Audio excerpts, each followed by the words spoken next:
Hello, everyone, and welcome back to another episode of The Sister Show. I am your host, Deborah Mills, coming to you live. Sorry, I forgot to look at the camera, not on my face. So, coming to you, not live, but pre-recorded from my domain on Earth. And I'm here to talk to you about a particular subject. If you've read the title of the video, then you already know what this is about, because at the time of this recording, I don't know what I'm going to call it, so you're technically in the future. But anyway, it's just basically me having a few suggestions for the government of what they can do to improve people's lives. And just wanted to give you a quick note. If you do see me glancing to the side, I'm not looking at something else. I'm just looking at myself and a camera, because my phone is facing me, but the camera is like here, and obviously myself in the camera is there. So I'm working towards not getting distracted, but anyway, so I was an employment advisor for under a year, and I've learned quite a few things while helping people on benefits get jobs.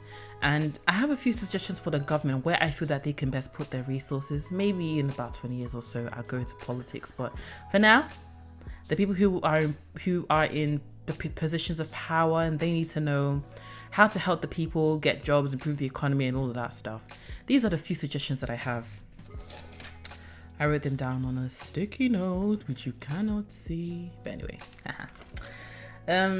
it's actually not quite a few. They're actually quite a lot. All right then. One category of people that I encountered when I was an employment advisor was people who do not speak English, and it's very difficult for people who don't speak English to get a job, even if it's a cleaning job, because I mean, I'm sure everybody knows not to drink bleach. I'm not saying that they're stupid, but there's other warning labels on, cleaning products, which is, I'll say cleaning is like a basic job that you can get.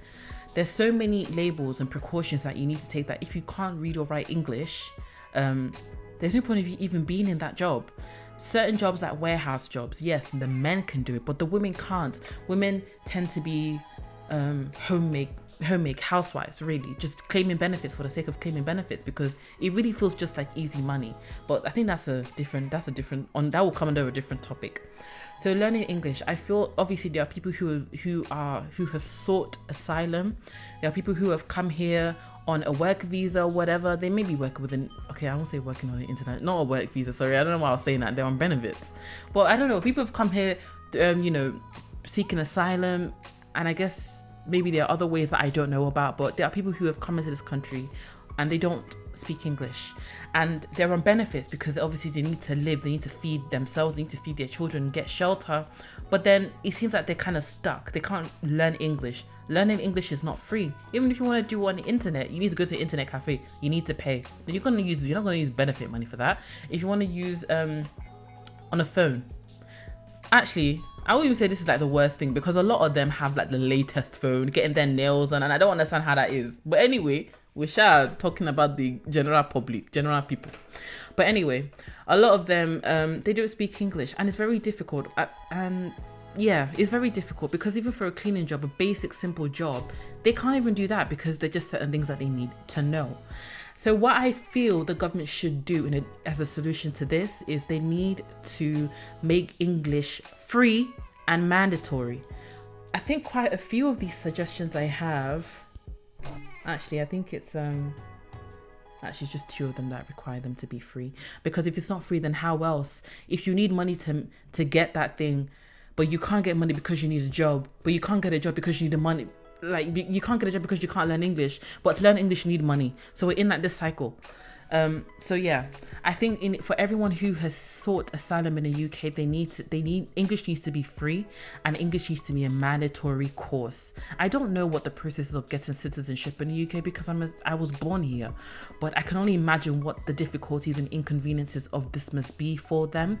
So I feel like the government needs to make it mandatory for everyone who has come to the UK who does not speak English, who has sought asylum. If you've come here on like a work visa and you have an employer or something like that or whatever, they need to pay for that. It needs to be mandatory, because it's so difficult. It's going to be difficult for them. It's going to make their life harder, not when it comes to getting a job. But you never know who you're going to encounter on a daily basis. There are cruel people everywhere, and you never know if someone's plotting your attack right next to you. You don't speak English. You don't know if you help. Some people will accept people in positions of authority, not necessarily like in government authority, but could just simply be a bus driver, speaking down on them, speaking to them condescendingly and disrespectfully, simply because they can't speak English, simply because they're like, do you understand what I am saying? Why did you get on the bus? I don't know. I'm just using an example, but they're going to accept a lot because they can't even fight back because they don't even know what to say. So I feel like it should be a mandatory thing for everyone who has come to the UK and does not speak English, especially those who are seeking asylum, who have sought asylum, and those who are on benefits. They need to learn English. It needs to be free and it needs to be mandatory by the government. Oh, sorry, I just saw something flashing. I just realized the TV was on and it's on mute. And I was like, oh my gosh, it's something getting electrocuted. Yeah, anyway. The next barrier that I have noticed when I was an employment advisor is women who have childcare needs. And one thing I have noticed is that obviously they all have multiple children.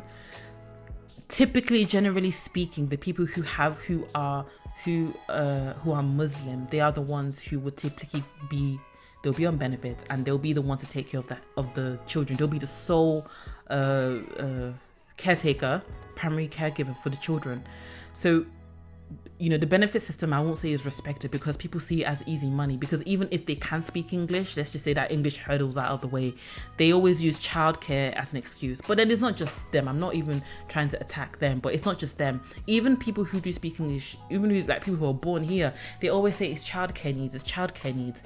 Like some people, but there are some people who even want to get a job. They can even get a job offer. And I think there was one woman that got a job offer right before I left, but because she didn't have childcare sorted, she couldn't start the job. And it was so sad. Like, you're trying to get ahead in life, but then childcare is difficult to get. And yes, the government has this scheme that, oh yeah, you pay for it at first and then you get the money back through your benefits. But then if the benefits that you're giving them already is just enough for them to feed and pay their rent or whatever, how are you expecting them to pay 900 at first? Like, where is the money going to come from? It sounds so unrealistic, unless there are aspects to this that I don't know about, because there's only so much they can explain to me, But childcare, once again, should be free for the first 6 months. I think the first 6 months, although once you were on the scheme that I was on, maybe I shouldn't mention it, but once you were on the scheme that I was on, you're only on it for 12 months. But once you've worked a certain amount of time and you've earned a certain amount of money, you're basically free from the scheme. But if let's just say it was 26 weeks. If you got out of work within 26 weeks, you came back into the scheme and we had to help you find a job quickly. But I'll say, because that was a threshold that was there that time, I'll say that's at the first checkpoint. Then they're free from the scheme and they basically don't need benefits, is what that means. But after that, I will say it will take maybe another 3 months for people to actually get their finances back on track, to maybe even save a little, to be able to move out or get a deposit for a better place to live in, to get their life back on track to a good enough place, not perfect, but to a good enough place to be able to afford childcare. But it seems like maybe the people in government, obviously I don't think they can relate to this anyway. They're all earning, I don't know how much they're earning, but they're earning way more than an employment advisor, way more than a cleaner, way more than some admin assistant job. They can afford to have daycare. They can even afford to have a nanny follow them all day long with the child. They can afford these things. So they don't know that these are problems, but they need to know that this is a problem for many women. They want to get jobs, but they can't because of childcare. And it's a case of maybe the child goes to nursery or daycare from 12 to 3 Monday to Friday. So if they're going to get a job, it probably has to be something from 6 a.m. to 12 p.m. or something. But then they need to be able to, what's the word? Even if they're going to get a job from 6 to 12, especially a lot of them that are single mothers, they need to be able to wake up and get the children to school. So what they're really paying for is after school club and before school club, or a childminder as well for the ones who are very young. These are the things that they need to pay for. And if they're only in nursery or daycare or primary school for only a few hours a day, and you want to work a 9 to 5, you need to pay for after school club.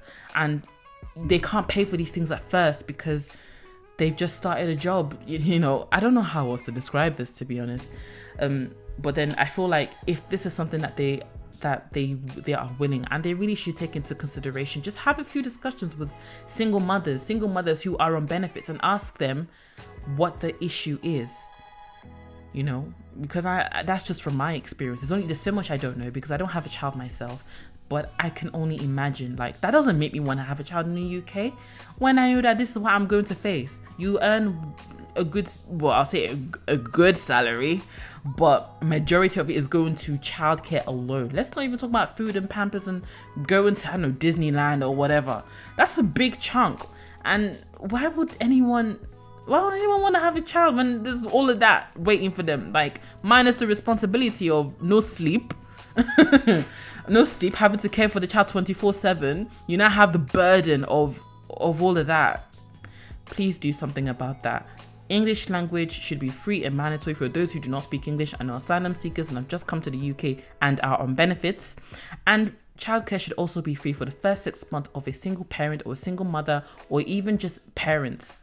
Even if it doesn't matter, if they don't have to be single mothers, just parents who have just gotten the job. I'm really aiming for this video to be 10 minutes, but it's clearly just extending longer than that. So I'm really hoping that this video reaches the right people, because to be honest, this is a problem. This is a genuine need of people that stretches far beyond this 20-minute, I don't know how long this video is going to be, 20-minute video. So I think it's worth watching till the end, because it's a real problem. And if you're in a position to do something, you should.